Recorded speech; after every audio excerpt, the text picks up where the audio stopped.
1800 hours Pakistan Standard Time. Assalamu alaikum. This is Radio Pakistan. The news read by Aisha Nayab. First, the headlines. Prime Minister has performed the groundbreaking of 128-kilometer long Lilla Jihlam dual carriageway today to improve the infrastructure network in the country.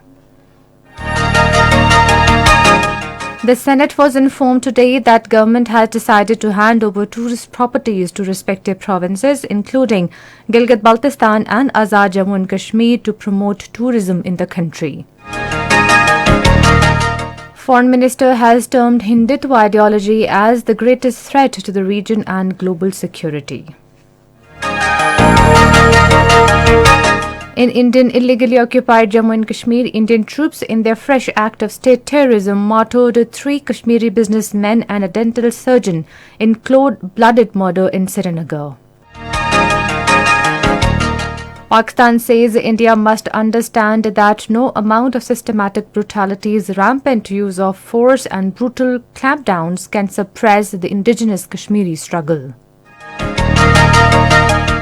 Pakistan will host the ICC Champions Trophy in 2025. And now the news in detail. Prime Minister Imran Khan performed the groundbreaking of 128-kilometer long Lilla Jihlam dual carriageway today to improve the infrastructure network in the country. The dual road will be constructed in 30 months at a cost of 16 billion rupees. The road will establish a link among Chakwal, Hushab, Mandi Bhavdin, Gujarat and Mirpur. The project would help promote tourism, facilitate farm to market supply, increase employment opportunities and lead to economic progress.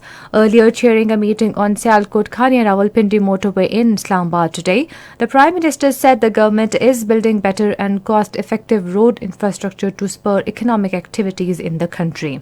He said extending Sialkot-Khania motorway up to Rawalpindi would be a game-changer infrastructure project that would ensure efficient transportation of goods and services in the region. Prime Minister Imran Khan has directed the authorities concerned to facilitate farmers in increasing yield and reducing basic production cost. He was chairing a high-level meeting on the development of the agriculture sector in Islamabad today. The Prime Minister said assistance to farmers in agricultural planning, provision of quality seeds, modern agriculture machinery and easy loans are amongst the top priorities of the government. He said the government is trying to further increase production of agricultural commodities in coming years with farmers' support. Prime Minister Imran Khan has directed the authorities concerned to take early, necessary steps regarding special technology zones and ensure their completion on priority basis. Talking to Chairman Special Technology Zones Amir Hashmi in Islamabad today, he said enhancement of exports in technology sector is a priority of the government. The Prime Minister said there is no shortage of manpower and capabilities in the field of technology in Pakistan. Responding to a calling attention notice in the Senate today, Minister for Railways Azam Khan Sawati said work on Karachi Circular Railways will be started within a month. He said all required phases has been completed in this regard. The minister said the government wants to complete this project within 36 months. He said the project is based on public-private partnership and federal government has provided 20 billion rupees for it, while Sindh government will contribute another 6 billion rupees. He said the government is focused on transforming the entire railway system and the ML1 project will be of great importance. Responding to our calling attention notice, advisor on parliamentary affairs Babar Awan said under the government's initiative of promoting tourism in the country, it has been decided to hand over tourist properties to respective provinces including Gilgit-Baltistan and Azad Jammu and Kashmir. Minister for Communications Murad Saeed has asked the opposition parties to participate in legislation to strengthen the parliament and democracy.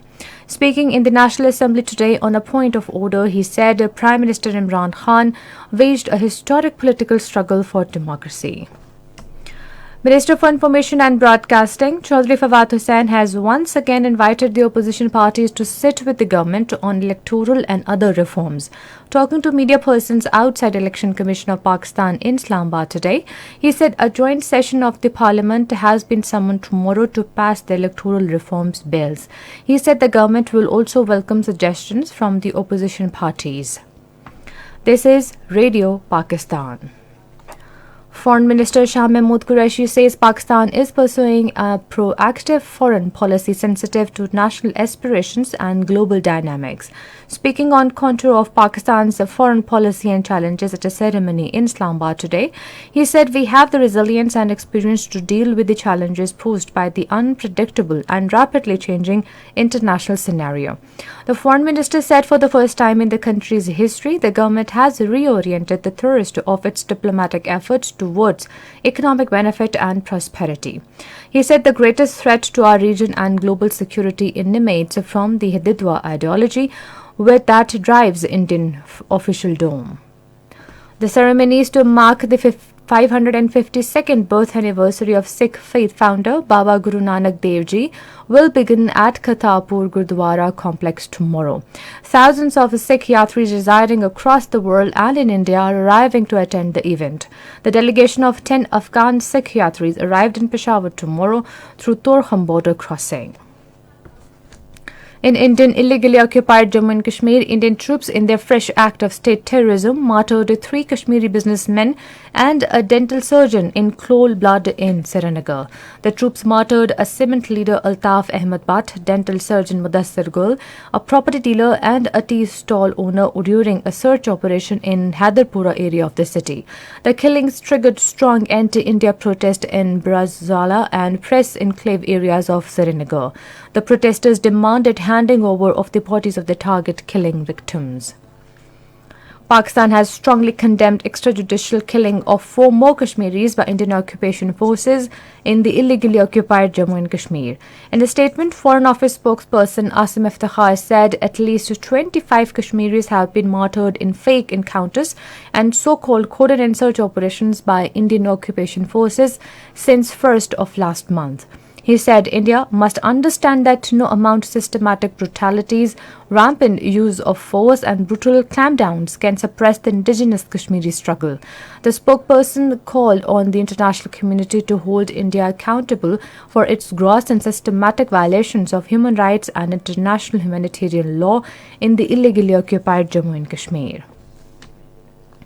A protest rally was taken out under the aegis of Pasban-e-Hurriyat Jammu and Kashmir against the killing of 4 unarmed civilians in Indian illegally occupied Jammu and Kashmir. A large number of citizens gathered at Burhan Wani Chowk in the Muzaffarabad. They chanted slogans against India government and Indian armed forces and in favor of pro-freedom. In the occupied West Bank, Israeli forces have martyred a Palestinian Tubas city. Eyewitnesses said that Israeli forces raided the entrance of Tubas to detain some Palestinians. The Israeli forces used live bullets and tear gas against the youth who opposed the raid. International Cricket Council had announced that Pakistan will host the ICC Champions Trophy in 2025. In a statement today, the World Cricket Body said that Pakistan will host such ICC event after more than 2 decades. Pakistan has hosted 50 over ICC ODI World Cup event in 1996 jointly with India and Sri Lanka. 11 full members and 3 associate members have been selected to host 2 ICC Men's Cricket World Cups, 4 ICC Men's T20 World Cups and 2 ICC Men's Championships trophy events. And finally, the weather. Mainly cold and dry weather is expected in most parts of the country during the next 12 hours. However, fog is likely to prevail at few places over northeast and south Punjab during the morning hours. And that is the end of the news. For more news and analysis, log on to our website radio.gov.pk and also watch live video streaming of our bulletin on the link facebook.com/Radio Pakistan News Official.